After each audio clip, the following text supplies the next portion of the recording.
Walls of 4 seasons lost. In Austin, I saw, pause. My eyes crawled to a table. Paralyzed by pairwise dice, then attend to this heaven slice of an angel wrapped in skin. Throw dice and woes of life. Love deprived, look at her vibe. What's the meaning of life? One subjective paradise. Crystal chandeliers, motives reflected. Often mirrors appear clear, grinning from ear to ear. Craving and raving and grain, rekindle the flame. Closer she draws near. Stay there, remove your underwear, shove it somewhere over there. In paradise, we know our purpose. In paradise, we know what our worth is. In paradise,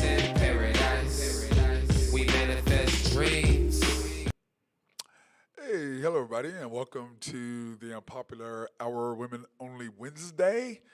Of course, I'm your host, Matt Clark. You can see that I'm wearing my Matt Clark Basketball Academy shirt today. Just finished camp, my basketball camp with, for the seven-year-olds through seventh grade. And so it was a good camp. Missing a couple kids that I thought were going to be there, but we ended up missing them, unfortunately. It just happened. So anyway, wearing my shirt. Love these new colors, by the way. This green and blue. It actually turned out really well. We were just struggling trying to find colors because, my camp we did every NBA team in that we could possibly think of except the Celtics, and we really don't do red because I'm OSU, not OU. So even though I do support the Sooners, I don't really wear red, and that's just my preference. But whatever. Anyway, I want to thank everybody coming to Women Only Wednesday. We were going to go do a remote at a women-owned business today, but in Oklahoma it's raining like a mother, and I'd already brought my equipment in this morning from when I got here this morning. So and it wasn't raining, so it's raining outside. So I'm not going to take my equipment outside and transfer it in the weather to go to a business. And so we'll just figure it out next week. And the location that we were going to go today, we'll just do it next Wednesday. So anyway, I want to thank everybody for joining the show today. Let's talk a little bit about OTAs. People are all fired up about it, and I just don't understand why. It's OTAs. It's voluntary. Now, if you're a rookie, then I can see why you're there, okay? If you're a guy who's fighting for a position, I can see why you're there. Like, for example, Tom Brady. Here are the notable free agents who are not there. Baker's not there. Lamar's not there. Brady and Rodgers are not there. Kyler's not there. And you've noticed those are all quarterbacks. Deebo Samuel's not there. Derrick Henry's not there. And David Njoku from the Browns is not there. Now, when you look at that list of who's not there and why, okay, Brady and Rodgers, do they really need to be in OTAs? Probably not. And everybody knows where they're going to be. They're playing against Patrick Mahomes and Allen this weekend Josh Allen this weekend in a golf tournament. So we know where they are, even though Josh Allen and Patrick Mahomes both are at OTAs. Now, we know why Patrick's there, A, because he's the face of the franchise, B, because he's got some new receivers in and he needs to get in as much time with those guys as he possibly can. So that's why he's there. And plus, that Chiefs, I think their whole dynamic or the way that they look at things is completely different versus other teams. So that's why Patrick is there and Brady and Rodgers are not. And that's also why Allen is there because, you look at Russell Wilson. He's in Denver. He's in OTAs. Why? You're with a new team. You got to spend as much time as the guys. You are the face. Everybody's looking up to you. And the more time you can spend around them, the more camaraderie you get, the more in sync that you get with your receivers, the more you try to blend that sync, that chemistry that you need is from a quarterback to a wide receiver. So I completely get that. I'll get there right there. Down on the other side, Lamar Jackson. He needs to rest up his body. But now, when I look at Lamar and his contract, why is he not signed yet? Lamar, why have you not signed? Well, it's one of two reasons. Either the contract that he's got is not, because a lot of times you see all these big, huge contracts, but they're not really guaranteed. 1 year is guaranteed or whatever. Like Dad got this big, huge contract, but he got all of his money. He's got $70 million this year. The rest of it, hey, it's not really guaranteed. That's football. Versus baseball, your contract's 100% guaranteed, which is we'll go into basketball here in just a little bit with what the Pelicans are going to do, because do you pay him? We talked about this yesterday. Do you pay him? He hasn't played. It's just like Kyrie. You played in 118 games. You missed 116. Am I giving you $50 million a year? I'm not giving you $50 million. What for? I'm not doing that. But Lamar's case, is it that he's not getting enough money up front? Is he not getting enough money guaranteed? Is it that, or is it on the other side of it that Lamar is just going, okay, look, I want to win a Super Bowl, which is what I've heard from, the ownership. He wants to win one so bad. So is he saying I want to go win a championship, then I can make more money, the Patrick Mahomes type money? Well, Lamar, go get what you can get now. Like Kyler, go get what you can get now. Now, Kyler, I completely understand, because Kyler wants more money. He wants his contract extended, and they haven't given it to him yet. Now, Kyler, he is smaller, so we do understand his possibility. He has gotten hurt the last couple of years, so he's like, okay, do I really want to do this out, or do I want to get my money up front now just in case I get a career-ending injury and I'm done? So I kind of get Kyler a little bit. Lamar, I just don't get it all. I mean, you've got a nice contract. You're there. Are you betting on yourself? Because usually when people bet on themselves, that's not a good thing. You look at Dak Prescott, and Dak Prescott bet on himself. Now, had the Cowboys had any kind of backup that did anything, when Dak got hurt and didn't go into the tank the way they did, Dak would not have gotten paid what he got paid. But had Jerry been in good faith and paid Dak a long time ago, he wouldn't have been held to the fire, and Dak took everything he could take from him. Because if you remember 3 years ago, he should have went ahead and extended him, and had he done that, Dak would be at 30-something million right now instead of the 40-something he's at now. I mean, it's just, but again, the Cowboys make mistake after mistake after mistake. And we're going to talk about the Thunder and the Lakers here in a little bit about drafting and how that works out. So to me, that has a huge stake and a huge part of what it is that these people are trying to do. What are you trying to accomplish? I mean, what is it? I mean, as a quarterback, if you're looking at Lamar, dude, sign your contract, move on. And if you're Kyler, do you know they have a contract for you? Just go ahead and sign it. Now, is it what you want? Probably not, which is what he's griping at. He's not getting a bigger deal that he probably want, which is has Lamar and Kyler both in it. But Kyler's talking about threatening not do this, not do that. Dude, the best thing you can do is get in there and work with your people. You got new receivers in, you got new this. Come in and work with the people, lead by example, then you're probably going to get the amount of money. But are they going to pay you? Sure. But now you're forcing them, so they're going to wait as long as they possibly can. But now you're hurting the team, kind of like your boy in New Jersey. He hurt his team. So now you're all of a sudden hurting your team. You got to figure out, you're the quarterback. You got to figure that out. You look at Deebo Samuel. Deebo Samuel is holding out for one specific reason. He wants out of San Francisco. But he's got to understand, and I've talked about this before, when you're in sports, if you're really good at something, how much is it you or is it the scheme? What type of scheme do they run? How much is it that what you do fits what they're doing for you and allows you to get the maximum out of yourself? Now, I understand what Debo's saying. You've got me playing running back and you've got me wide receiver. Now, I'm going to make way more money as wide receiver than I am running back. My life is longer at wide receiver than it is at running back. But the question is, can you really put up the production of the amount of money that you want as a wide receiver only? That is the million-dollar question. So to me, it's almost like, well, take as much money as you can right now. Keep doing what you're doing. Pray to God that you don't get hurt, that you stay healthy. Then you can maximize yourself. Because the system that Kyle Shanahan has asked for you, maximizes your potential as a football player. And we've talked about this before. Plenty of players have done great things at a pro team. And as soon as they sign a free agent somewhere, they go into talent. They go into tank. Why? It was the system that they played in. But their arrogance in saying, oh, it's me, I'm the player, I'm this. No, it's the system, bro. It is you too. Now, don't get me wrong. You have to have some ability and talent. I mean, let's not kid ourselves. But at the same time, it's the scheme that made you what you were. And you can look down the list. The list of people is so long. It's just ridiculous. Of guys who've left teams who were at the top of their game based on that system. As soon as they free agent somewhere, they don't do anything else. People are like, oh, what happened to him? Because it was the system. It wasn't him. I mean, it was him because clearly his talent made him who he was, but it was the system that he played in that maximized his talent, his skill level.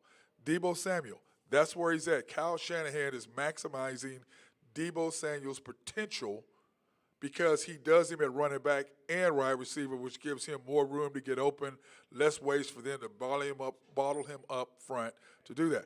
Now, when you look at our boy Tyreek Hill, should he have taken the money? Hell yes. I'm going to take $60 million. Why wouldn't I? Because of the simple fact, yes, you take that money, you do what you're doing. Yes, you've already got a ring. You live in Florida. You're from why in the hell would you not do that? Now, to say that Tyreek to say that Tua throws the most prettiest ball he's ever seen, come on now. You know that he cannot throw the ball as far as you can run. You know this. You're going to get caught up many times in him underthrowing you. You know this. So you know what you're going to be limited to, cross the middles, running routes, basically the short stuff, and then let you do what you do, which is fine. You got your money, you're happy, you got a ring, whatever. I get that. No problem with that whatsoever. Derrick Henry, he's holding out because he needs to. He's a big boy. He's holding out. Got to. Derrick Henry's running back. What's he going to do? Yeah, he can sit out OTs. That's not going to hurt him one bit, one iota. He's fine.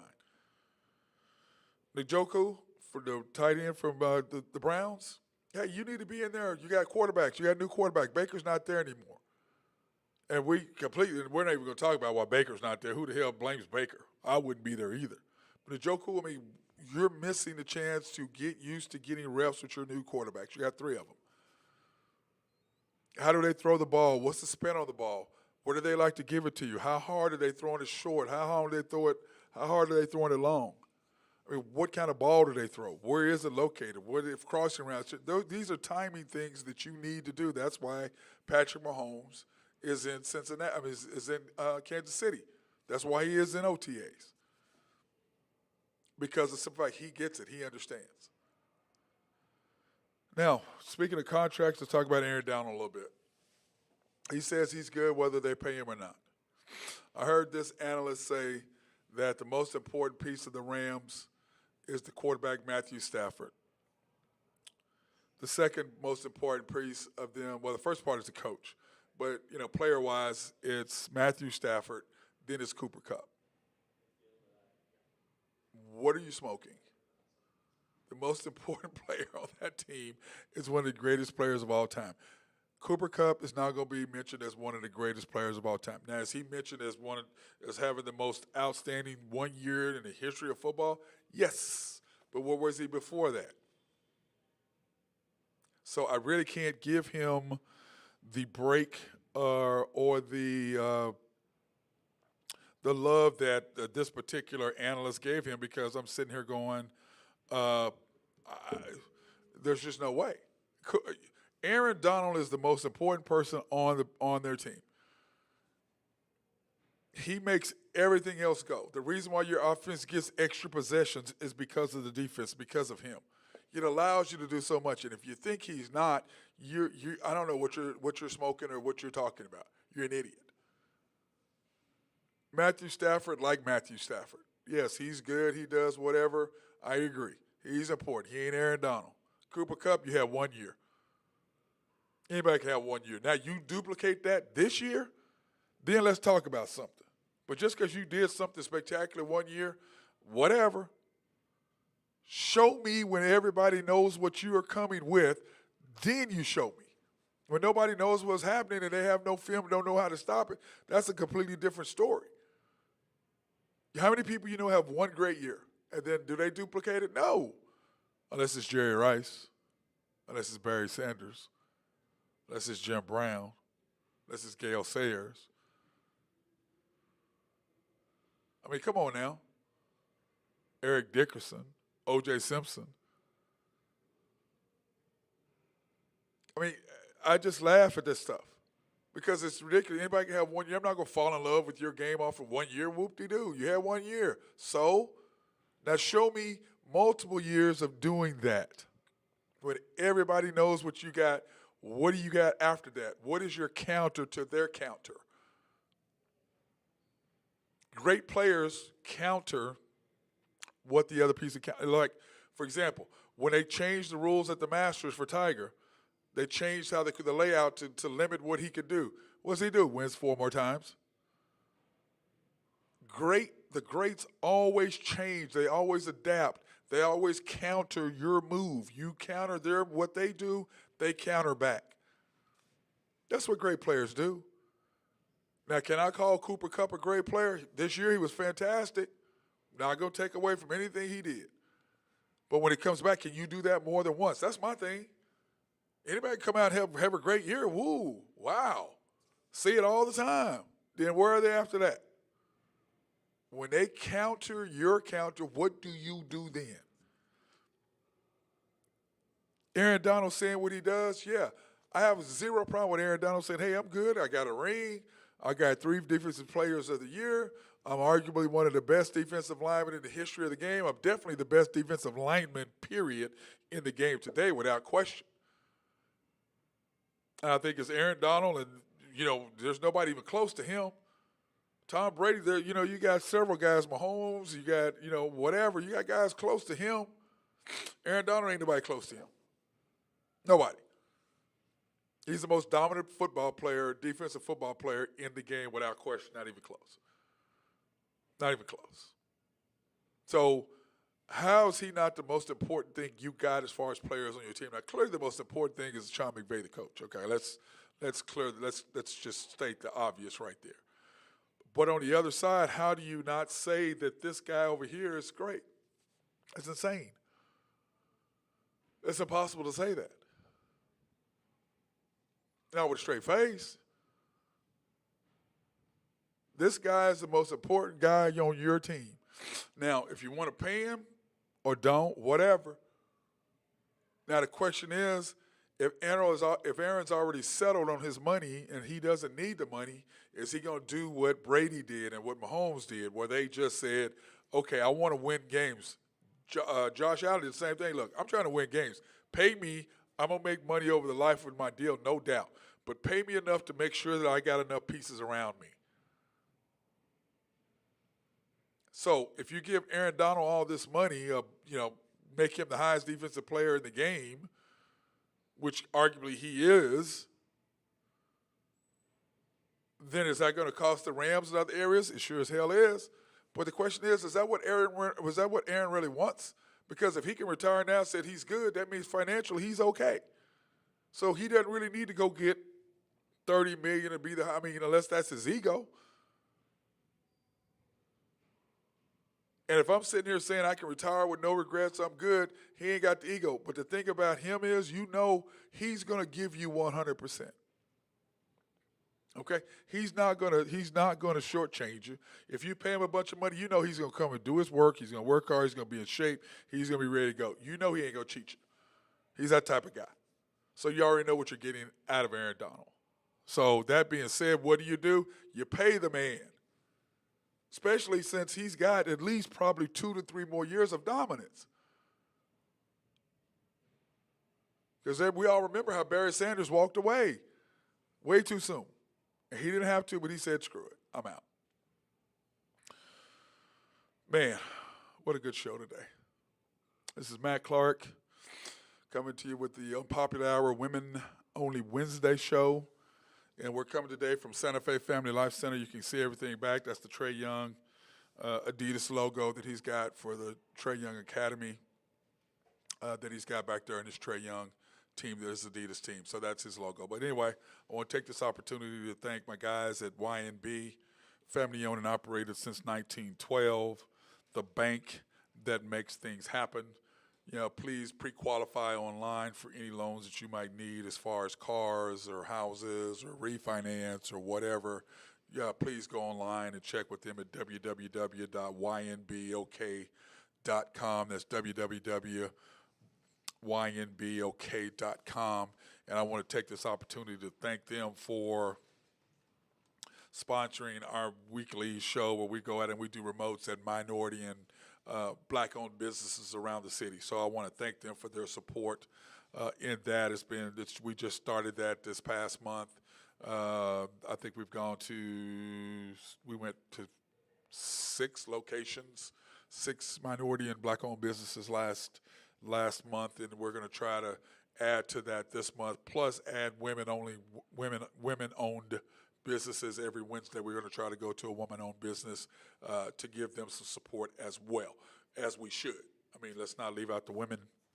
Let's get them in there too. So we're going to probably try to go out and find us a woman-owned business to support that endeavor. But like I said, we want to thank YNB, family-owned and operated since 1912, the bank that makes things happen, for them supporting black and minority-owned businesses. And then I also want to thank my other group of sponsors, Collaborative Logic, for them taking care of us as far as any IT needs that I've had. When you're doing a live stream, there's tons of things that you have to work on, things that you need done, and they do a fantastic job. So holler at my boy Russell over at Collaborative Logic. SRB, if you have any engineering, surveying, or planning needs, they are your people. And call my boy Mark Long over there. You got Oak Grove Trucking and my boy Jose Fierro. If you've got anything that you need to be hauled off or things like that, you get that big old dump truck that he's got for you. Then, of course, Greg and Max Nafee over at Nafeco. Get with those guys, and they'll be more than happy to help you. And I appreciate our sponsors. Like I said, we will be adding some additional sponsorships to that. So now let's jump into the NBA. My Lakers and the saga continues. It's just, I have, those of you that know me know that it's Lakers 1, Thunder 1A. So those are my 2 teams without question, okay? Lakers 1, Thunder 1A. I'm a Thunder fan except when they're playing the Lakers. I'm a Laker fan always. No matter who they play, I'm a Laker fan. But the Thunder, I'm for the Thunder every game except when they play the Lakers. And the Lakers, as we know and as most of you guys know, their big saga is, what the hell they're going to do with Russell Westbrook? Now, we talk about the trades. We talk about all these things. We talk about draft picks and how some people can build through the draft. And let's face it, the Lakers are horrible at drafting. Let's look at they had lottery picks for 4 years in a row.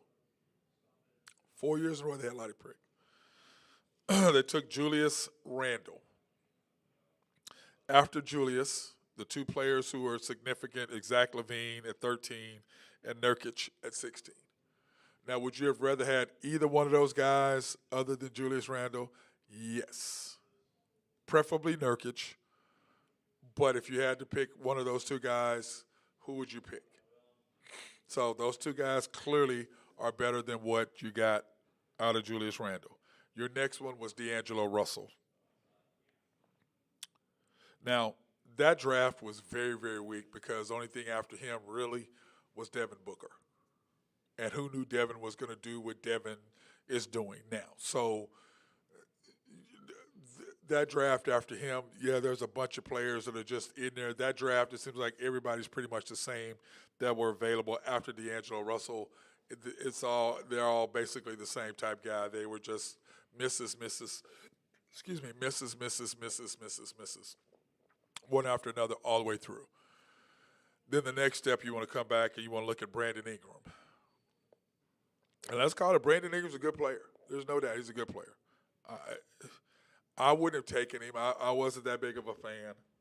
But at the same time, people like Brandon. I didn't like him. I'm just not a Duke guy type player. I don't really like I agree with a friend of mine that said Duke players, it's about their system. I think my boy Mark Long said that. Duke's about their system, not about producing players. And I think that's perfect. It's like Gonzaga. Their system is fantastic, but producing NBA level talent, they just really haven't been able to make that jump. And a lot of it has to do with their success and their style and what, like we had talked about earlier. You put what you do into the correct system, it makes you look fantastic. Once you get out of that system that fits your skill set, there's not a lot there for you. And that tends to happen to a lot of their players. So that's kind of how I feel about that. Now, with Brandon Ingram, after Brandon Ingram, Jaylen Brown was taken immediately after him at number 3, and then Jamal Murray was taken after that. So now the question is, of those 3, which one do you like? Well, clearly Jaylen Brown, but Jaylen Brown and Ingram basically are the same player to me. I mean, I think Brandon is not as athletic, not as athletic, as explosive as Jaylen Brown is. But at the same time, I think they can each go for 40 on you. They each can go 30 on you. I think that Brandon probably has a more skill set than does Jaylen Brown. But at the same time, do I take Jamal Murray? I mean, to me, they're all 3 are basically the same type guy, all about the same thing, except that Jamal can shoot better than both of them, for sure, from 3. He's just a monster from the 3. So when I look at this, I mean, who do I take? What do I get him? Do I get him? Do I want him? Do I want him? Who do I want, and how do I want to do that? That's kind of how I look at those 3. But I have no problem with the Lakers, what they did. Now, Julius Randle, I mean, you look at Zach LaVine and Nurkic. Okay, you see what they were. D'Angelo Russell, I did not like either one of those picks at all. But with Brandon Ingram, with D'Angelo Russell, there was just not a lot there to really choose from. I mean, it just wasn't. That draft was just not very deep. It just wasn't that great up top. Brandon Ingram, like I said, Jaylen Brown, him basically the same guy. So I don't really. We ended up trading him for AD, which I would have done in a heartbeat. And everybody complains about that whether the Laker championship in the bubble was a championship or does it have an asterisk. I says it's a championship. And that's what I'm going to say about that. But anyway, the Lakers, that was a championship. That's a little inside joke with some friends of mine. Anyway, the Lakers, I look at that and I see what the Lakers done. I have zero problem with Brandon Ingram. I had zero problem with them trading for Anthony Davis. I'd much rather have Anthony Davis than Brandon Ingram, even though he killed us every time he saw us because he's mad. He left L.A. for New Orleans. What would you rather live? Would you rather live in L.A. or New Orleans? Let's be real here. I'm taking New Orleans every time over – I'm taking L.A. over New Orleans every single time. And most people who are smart will say the same thing, that they're going to take one over the other. Now, here's the thing that drove me crazy. I was so pissed when this happened. So pissed. Lonzo Ball in front of Jason Tatum. I almost lost it. You talk about the ultimate marketing job that their dad did and forced them into taking somebody. This is what's reminding me of the Lakers with Chet Holmgren. The Thunder with Chet Holmgren. Same thing. Don't do it. Do not give in. I was so pissed at this when the Lakers took Lonzo Ball over Jason. I said, are you kidding me? Because, first of all, you would have had Brandon Ingram and Jason Tatum back-to-back. Instead, the Boston Celtics got Jaylen Brown and Jason Tatum back-to-back. Once again, a horrible decision about the Lakers, who you pick. And we've talked about this with the Thunder, and, of course, tomorrow is Thunder Thursday on After the Storm, and we're going to go over the Thunder and their draft picks and all that, and we're going to discuss the same type thing, what the Lakers did and didn't do. The question is, are you the Kansas City Chiefs drafting, or are you the Dallas Cowboys drafting? That's what the Thunder comes down to. Because as we talked about before, when the Thunder first started, you took Kevin Durant, Jeff Green, you took Westbrook, you took Harden, you took Ibaka, you took Steven Adams. Then after that, you took Reggie Jackson, you took, who else did you get? You got Reggie Jackson, you got Ferguson. You got oh God, I can't. There's just I've got it on my thing, and I will talk about it tomorrow. But you go down the laundry list of people like, what are you doing? Baisley, Poku. I mean, just whatever. And then all of a sudden, Presti gets his head back screwed on, and you go in one draft in 2021. You took Josh Giddey, Trey Mann, Aaron Wiggins, and Jeremiah Robinson Earl. 3 of those 4 started for you, and the other one was basically a 6-man coming off the bench. So now you've got a good 6-man rotation. So now you got 4 more picks. And people are saying you trade them. Why the hell would I want to trade those? All of a sudden, if I can get me a Banchero or Jabari, then I can get hopefully a Jalen Duren at 12. I'm set now. Then at 30, 34, I can go trade and get me an established shooter in the league, or I can just keep what I got and find me 2 shooters that are sitting out there. Because there's some shooters out there in college. Find me a couple guys that can shoot. Why would I not want to do that? Then all of a sudden, my contract is good. We're all young. I have no money to be spent. I'm way under the salary cap. I'm golden. And I've got a very young team. So then the following year, you've got SGA at what would SGA be, 26 or 7 at the time? Josh Giddey is 21. Your whole Trey, all those guys. So you're one of the youngest teams in the league, and then all of a sudden you're 1 year, boom, you're deep. And then the next year you got a couple first rounds. What do you do again? Boom, you come back, you get you another guy. Then you go, okay, who can we take out? Do we want another guard to replace somebody? And let's face it, if the things keep trending, SGA and Giddey, your guards, they're not going anywhere. And if you get Banchero and Jalen Duren, you're set there. And then you got Wiggins playing well. You've got Jeremiah Earl who can play 3 or 4. You got that set up. You've got Dort coming. You got Dort as your backup. You got Trey Mann coming off the bench. You can go get you another guard if you want and then lose Lou Dort or, Trey or whatever. But you know that Josh Giddey and SGA aren't going anywhere.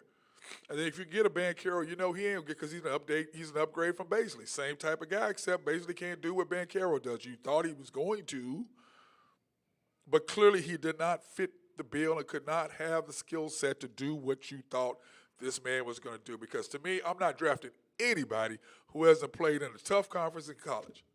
I'm not drafting you. I'm not drafting you from overseas, and you ain't played against no NBA talent. I'm not drafting you. Now, you can say about Luka. Luka's completely different because Luka's been playing against grown men since he was 13, 14 years old.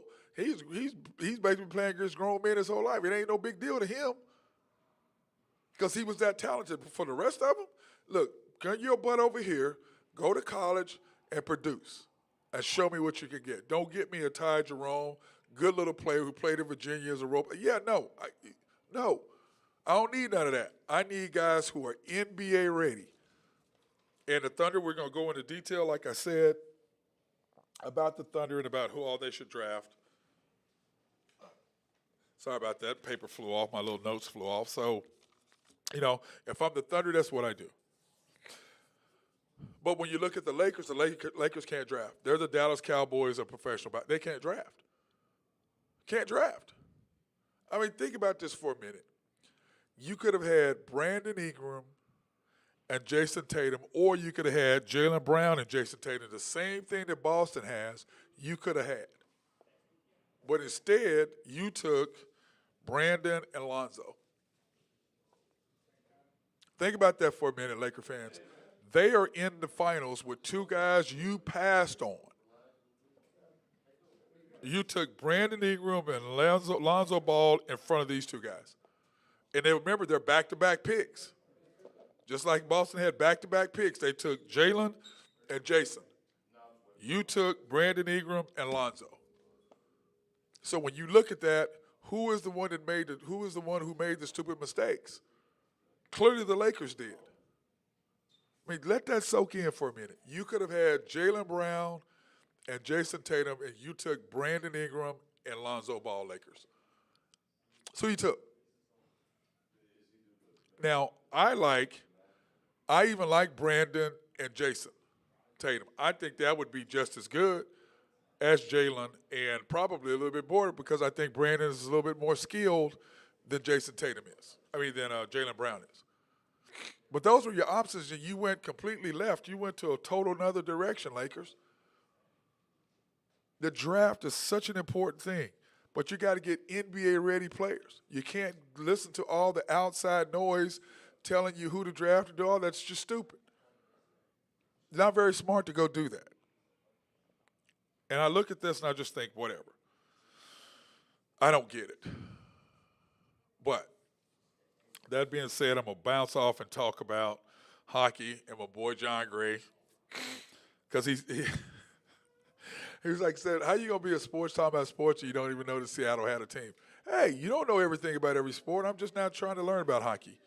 And by the way, love the fact that we've got a great series coming up. And I thought the Rangers against the Edmonton Oilers is going to be a great series. I'm looking forward to watching that because I'm a huge hockey fan when it comes to the playoffs. Once it gets into it, I'm all about that, and I truly, truly love that. I love what you can do with that. So I'm all excited about hockey and what it does, what it's going to produce. So I'm excited about that, seeing what's going to happen. So anyway, but they are the Seattle Kraken. That's who they are. That's the name of their hockey team. And so this guy was like, Kraken, what's the Kraken? I go, the Kraken is a mythological beast from Greek mythology.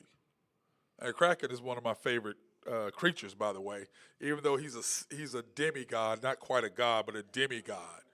But just amazing beast that they would unleash, and he would come out and he would just devour cities and people and whatever else. He was just a monster. So, but in there, he would be released and he'd go out and kill people and just dominate and just destroy things, which I guess that's why Seattle did that. The question is there a basketball team when they come there, are they going to be some mythological name as well, or are they going to keep the Seattle Supersonics? So that's going to be interesting to see what happens with that. Now, to me, I don't really care what they do. We got our team. We have the Oklahoma City Thunder. That's all I know. You could have kept the Seattle Supersonics, but you didn't. And now they're the Oklahoma City Thunder. So thank you very much, Seattle, for that little bit of wonderfulness for you guys doing that. At this point, I want to thank my sponsors, Collaborative Logic. If you have any IT solutions, any needs, hey, please holler at my guys, Russell over there, SRB, Engineering, Surveying or Planning. My boy Mark Long will definitely help you out with that. Some Oak Grove Trucking, if you need any hauling of anything in a big, huge dump truck, that's my boy, Jose Fierro. And, of course, my guys at Nafco, Max and Greg Nafee. And then, like I said, tomorrow we're going to be at getting my haircut in the afternoon. And, of course, that's going to be sponsored by my guys at YNB, family owned and operated since 1912, the bank that make things happen. You can pre-qualify online at www.ynbok.com. That's www.ynbok.com for any loans that you might need as far as cars, houses, refinance, business, whatever. Give my guys some calls over there. Go online and please pre-qualify so you don't have to worry about going through all that mess. And like I said, I want to thank them for their sponsorship so that we can go out and look at or be around minority and black-owned businesses around the city. So primarily on the east side. But anyway, so we're going to start expanding that, which I really like doing that. But, yes, I will be going to see my boys over at Rococo's and my boy Bruce over there since he gave me a brand new nice short sleeve polo shirt. I need to rock that for my boy over at Bruce over at Rococo's. And, of course, I definitely need to go see my man at the Ned's Starlight Lounge, my boy Neddy Shadid, because I went there the other night. I was there yesterday, as a matter of fact, waiting on my T-shirts, waiting on these T-shirts to be delivered by my boy Russell. And got those to me, and, man, these shirts are so nice. And I love the dry fit, and I love what he did with the design of it. It's perfect, and I think eventually we're going to start selling these shirts. And now the next step up is we got to get some Matt Clark or MC Sports Network stuff done. So I'm excited for that and and what's happening with this. And I want to thank you guys, and I appreciate your support for my stuff. The Unpopular Hour, which it airs Monday, Tuesdays, and Fridays. the Unpopular Hour Women Only Wednesdays, which works on Wednesdays, which we're going to try to get more and more women involved in. And I'm just kind of getting that new and just trying to figure it out. This is only our 16th episode, so we're still trying to work it out and figure out how to make this work. But I'm a firm believer that we will get that done. And once again, one thing about call-ins, we're going to be working on getting call-ins, so you guys can call me up. Anything you want to ask, we'll be able to talk about sports. And then the other thing is that after the storm, which is my OKC Thunder analysis.